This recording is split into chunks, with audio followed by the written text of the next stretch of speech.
আমরা 17 বছর যদি যুদ্ধ করে থাকি, 17 বছর যদি সংগ্রাম করে থাকি, আমাদের প্রিয় নেতা, আমাদের জিয়া পরিবার তথা বিএনপিকে রক্ষা করার জন্য, এই দেশের মানুষকে রক্ষা করার জন্য, এই আওয়ামী স্বৈর শাসন থেকে মুক্ত করার জন্য তাদেরকে মুক্ত করতে পেরেছি।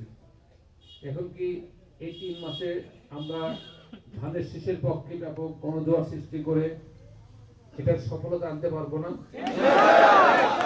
তাহলে আনতে হলে আমাদের যেই নেতৃবৃন্দ দ্বারা কথা বলেন, কথা আমরা সবসময় না বললে অনেকেই মন খারাপ করি, কারণ কথা আমাদের বলতেই হবে।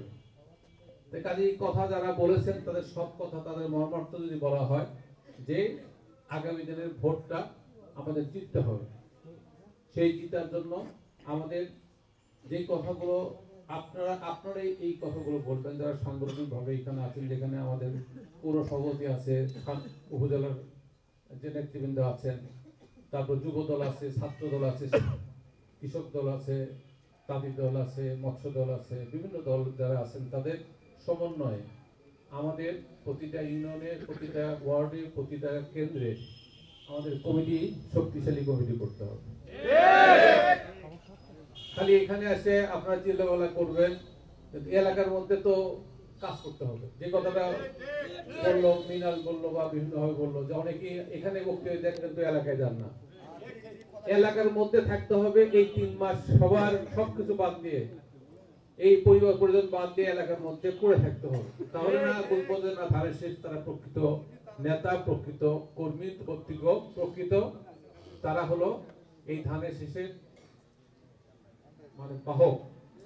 এই ধানের শীষের বাহক হওয়ার জন্য কি করতে হবে? এই 3 মাস আপনাদের সব কিছু ত্যাগ করে এই ধানের শীষের পক্ষে কাজ করতে হবে। ধানের শীষ আমাদের শহীদ জিয়াউর রহমানের এই বাংলাদেশ জাতীয় দলের প্রতীক। ধানের শীষ আমাদের প্রিয় নেত্রী দেশনেত্রী বেগম খালেদা জিয়ার প্রতীক। ধানের শীষ আমাদের প্রিয় নেতা জনাব তারেক রহমানের প্রতীক। এই ধানের শীষের রক্ষা করা আমাদের প্রতিটি নেতা, কর্মী, সমর্থক সবাই দায়িত্ব, পবিত্র দায়িত্ব। ঠিক কিনা? এই ক্ষেত্রে কোনো বিরোধ আছে? বিরোধ আমরা কেন করি? আমাদের তো বিরোধ তো অন্য কিছু না, আমাদের বিরোধ হলো জনগণের কাছে যাবো, ধানের শীষের কথা বলবো। আমাদের নেতা জনাব তারেক রহমান গ্রিন সিগন্যাল বলেন, আমাদেরকে কোথাও কাজ করতে বলেন, যেটা নির্দেশ দিয়েছেন সেই নির্দেশ অনুযায়ী অপেক্ষা করেন, ফাইনাল আরেকটা তো নাম আসবে।